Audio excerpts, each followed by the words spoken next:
Օրինակ ես հիմա որ հիշում եմ, ես ինչ բարդությունների ու դժվարությունների միջով եմ անցել իմ ուսման տարիներին, բազմաթիվ խոչընդոտների միջով իմ ընտանիքը անցել է, որ ես կարողանամ իմ դերասանի մասնագիտությունը ձեռք բերեմ։ Բայց այսօր hello everybody, this is Europe ու դառնում են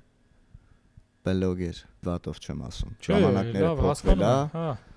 հնարավորությունները շատացել է։ Այսօրվա պես հեշտացրած չի, ամեն ինչ sense հեռախոսով, չգիտեմ, կամերա, ինչ ձեռը ընկնի, ամեն ինչ կա հիմա։ Հիմա շատերն են խոսում ու դժվարել է էլի ամեն մեկին հետևել, դու պետքա sense ընտրես 1000-ի մեջից մի քանի հոգու, որ կարողանաս իրանից օգտակար բան քաղես։ Թե չէ, նայես ոնց է ինչ որ մեկը անդադ հաց ուտում, դա էլ նորմալ չի էլի։